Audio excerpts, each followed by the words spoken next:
Cuando pensaba cómo iba a introducir mi exposición, obviamente por mi condición de judío, pero además de psicólogo, y de esa condición voy a hablar, me acuerdo de mi maestro, que es el doctor Freud. Cuando él va a la Universidad de Nueva York a dar sus conferencias de introducción al psicoanálisis, le comenta a su colega, cuando es aplaudido y victoriado como uno de los grandes pensadores de la humanidad: estos no saben que he venido a traer las plagas. Y de alguna manera, bueno, yo no voy a traer ninguna plaga, por supuesto, sino voy a cuestionar, evidentemente, el, este, el modo de pensar que se plantea en este libro. No solo por mi condición de judío, humanista secular, que no lo voy a poner acá en consideración, sino además mi condición de psicólogo.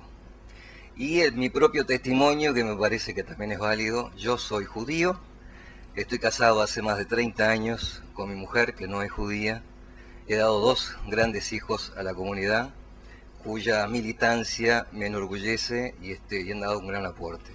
Por lo cual, si de algo sirve los mensajes y el testimonio que el señor Yento tiene todo el derecho a plantear en su libro, yo me pongo también como testimonio a contradecir las hipótesis que él plantea. El señor Yecto plantea obviamente un conflicto, es lo que sustenta el mensaje de su libro. Irresoluble, a su parecer, lo denomina inclusive imposible en cuanto a la posibilidad de un vínculo amoroso entre un judío y un no judío. Este conflicto que plantea el señor Yentov no es para nada contemporáneo, ni mucho menos. Lo ubicamos ya en la génesis de la humanidad misma, cuando los pueblos comienzan a tener conciencia de su propia identidad cultural y conciencia de sus propias diferencias con otras identidades. Comienzan a aparecer, por lo tanto, ya en la génesis de la propia humanidad, lo que llamamos prejuicios. Entendido el prejuicio por opiniones o actitudes mantenidas por un grupo respecto a otro. El prejuicio opera especialmente mediante el pensamiento estereotipado. El estereotipo es una categoría mediante la cual clasificamos a los hombres. Son a un tiempo categorías rígidas, firmes, difíciles de modificar. Factores que para la sociología explican estas conductas tienen la dimensión de lo que se denomina etnocentrismo, esto es, la tendencia a evaluar la cultura, los elementos propios, los valores propios, como sagrados y que no deben ser contaminados, según palabras de los presentes, asimilados a otros valores de otros grupos. Virtualmente todas las culturas han tendido a ser etnocéntricas y a combinar el etnocentrismo con formas de estereotipo. Se habla también de cierre del grupo, es decir, el proceso mediante el cual los grupos mantienen límites separándolos de los demás por diferentes mecanismos. En el caso del señor Yentov, mediante la interpretación que él hace de los textos bíblicos. Estas formas de funcionamiento son formas de racionalizar una necesidad, a mi juicio, de agresividad oculta. En este caso, el enemigo está en aquel judío que, según el rabino, se casa con un no judío. Habla incluso en su libro de que este judío acomete una puñalada a su pueblo. O en el otro, aquel que proviene de un grupo diferente y que puede poner en riesgo al propio grupo. Existe una extendida necesidad de tener un enemigo, y esa necesidad prende allí donde la figura del perseguidor puede ser construida e instrumentalizada del modo más convincente. Esto enlaza con ciertas cualidades psicológicas que disponen a esa necesidad, a las cuales me referiré en detalle en función de mi condición de psicólogo. Sin duda el problema se plantea en el terreno de la antropología filosófica, es decir, filosóficamente, ¿qué opinión tenemos del hombre? El otro, de esto habla precisamente el libro que estamos hoy analizando, es ubicado por el señor Gentov en el lugar del extranjero, el extraño a mí, provocando, y esto parece aludir al libro mencionado, espanto ante el otro. La precisión apunta a subrayar la reacción psicológica que el espanto promueve en el espantado. Extranjero es otro, pero más que una mera otredad, o un diferente, o un extraño que puede causar asombro, o bien extrañeza, la etimología subraya que el otro nos causa pánico, terror, disfrazado de cuantas racionalizaciones queramos tener. Estamos pues ante una regresión instintual a la animalidad primigenia a la cual el ser humano pertenece. Extranjero, figura del odio y del otro, no es el intruso responsable de todos los males ni el adversario inmediato que debe ser eliminado para pacificar al grupo. El extranjero nos habita, es la cara oculta de nuestra propia identidad. Si lo reconocemos en nosotros, lograremos no detestarlo en sí mismo. El extranjero empieza cuando surge la conciencia de mi diferencia y termina cuando todos nos reconocemos extranjeros. Para ello será necesario repensar los lazos y las propias comunidades.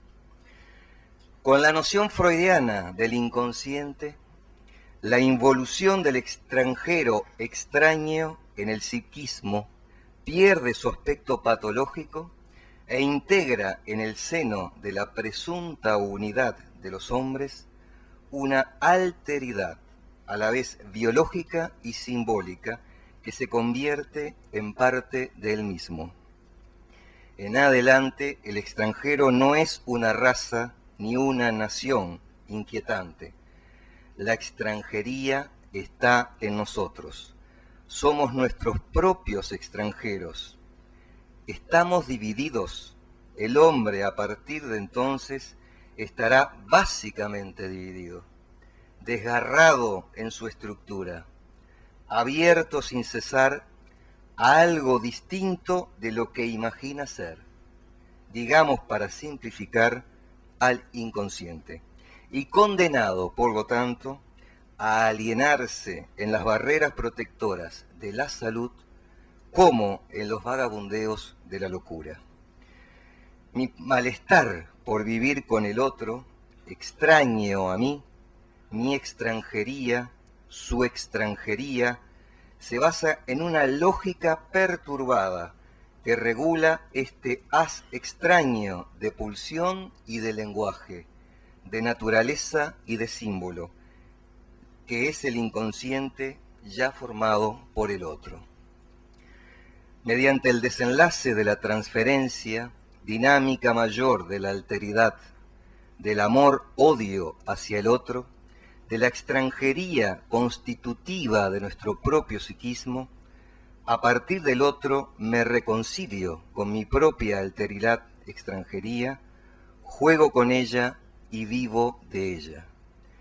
La pregunta es entonces, ¿cómo se puede tolerar a un extranjero otro si uno no sabe que es extranjero para sí mismo? Ha hecho falta tanto tiempo para que esta pequeña verdad transversal, incluso rebelde al uniformismo religioso, iluminara a los hombres de nuestro tiempo. De este modo puede decirse que este rechazo al otro, en tanto diferente a mí, constituyen monstruosos desplazamientos psíquicos.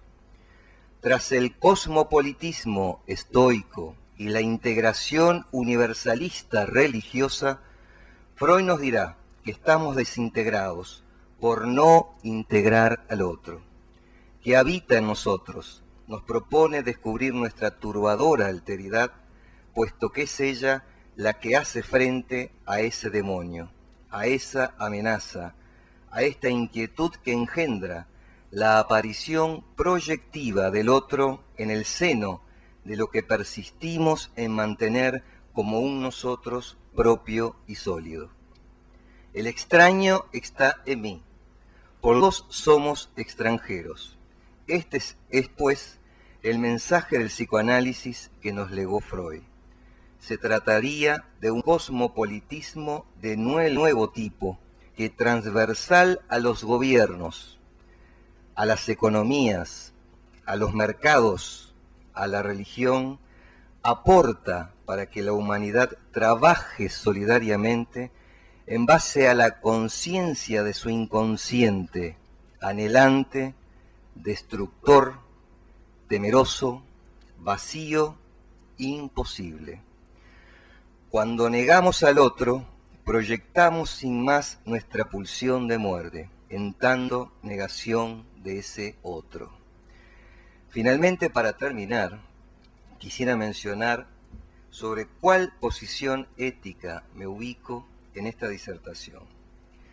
Me ubico en la perspectiva ética universalista, donde se considera que la ética consiste en un reconocimiento de la humanidad ajena desde la humanidad propia, que lo que específicamente al colocar ese reconocimiento por encima de cualquier otro concepto diferenciador, como la raza, el sexo, la posición social, las ideologías, las religiones, la nacionalidad, etc.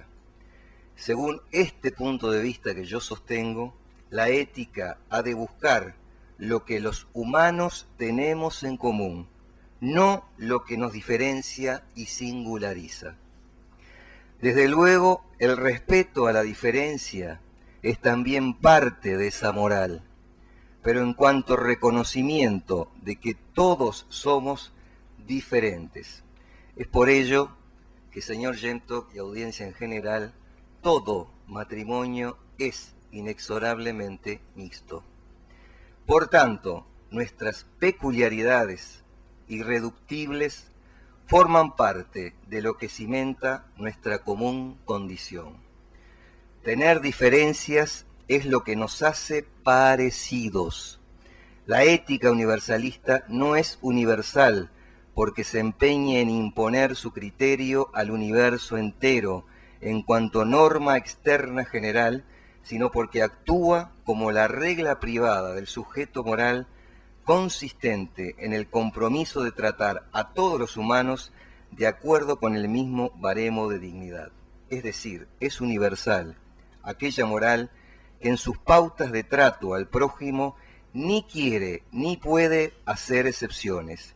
La ética universalista se ha constituido a lo largo de nuestro siglo en la búsqueda de valores compartidos, sin exclusiones ni más requisitos que la pertenencia a la especie humana.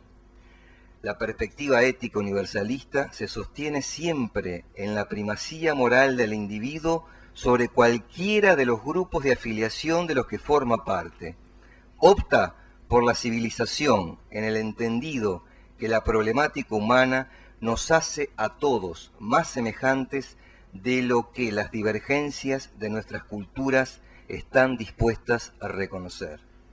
En fin, reconoce mi ética las pertenencias culturales, pero como características solubles en la humanidad común cuando llega el caso de ponerlas a prueba, no como determinaciones insolubles, imposibles a decir del libro, que hacen a los humanos de un colectivo incomprensibles e inadmisibles para quienes no pertenecen a él. El desafío humano es, por tanto, cómo lograr el paso desde una hospitalidad del nosotros, entendida como no a otros, a la hospitalidad de un nosotros sin requisitos previos ni exclusiones, un nosotros al que, según sentenció el clásico, nada de lo humano le resulte ajeno. Muchas gracias.